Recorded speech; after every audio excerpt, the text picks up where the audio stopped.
الحمد لله رب العالمين والصلاة والسلام على أشرف الأنبياء والمرسلين أما بعد باب كراهية الأكل متكئا كتاب رياض الصالحين یو سلاتم باب شروع کیږي باب دې په باره د دې کې چې په تکیه وهلو سره خوراک دا مکروه دی څوک تکیه وي او خوراک کوي شریعت کې دا مکروه دی د الله د پیغمبر صلی الله علیه وسلم طریقه دا نه وه مکروه معنی دا دی مقصد پکې دا دی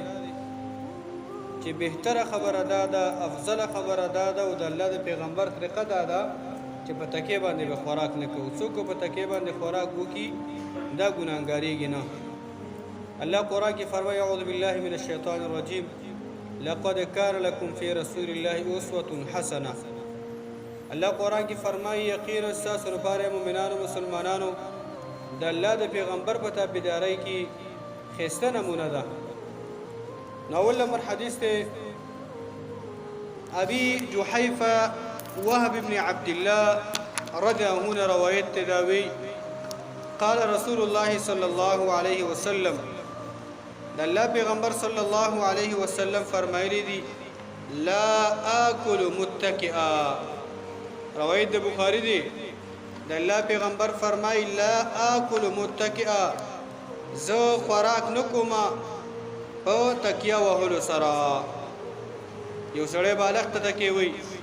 یا کمبل ته تکیه وي یا دیوال ته تکیه وي یا بل شي ته تکیه وي د الله پیغمبر فرمای زه خوراک نکوم په تکیه وهلو سره زما طریقه دا نه ده چې زه تکیه یو شي ته وام او په داسې طریقه باندې زه خوراک وکم دا بل روایت ته انس فرمای رأيت رسول الله صلى الله عليه وسلم جالسا مقعيا ما رسول الله صلى الله عليه وسلم ولیدو چې هغه په اقعاء باندې ناستو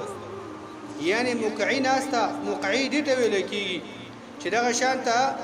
دا د خپل بدن لاندې حصہ دا دې باندې سړی ناس وي او د خپل زنګونان دای اوچت کړی وي یعنی داسې طریقه باندې سړی ناس وي ما رسول الله صلی الله علیه وسلم ولیدو چې دې طریقه باندې ناستو او هغه څه کول یاکل تمره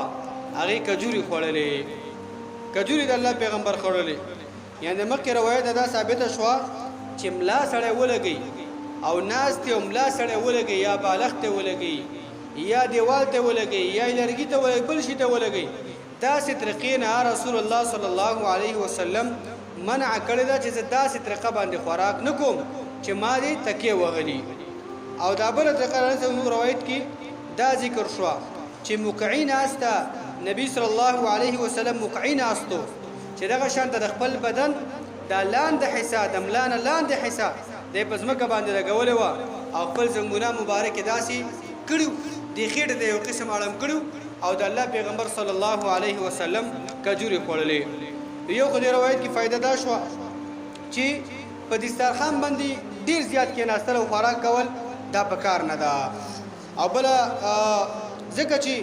نبی صلی الله علیه وسلم چې په دې طریقه باندې کې ناستو مقصد پیدا و چې د خېټه لګراقت شي خوراک ډیرونه کی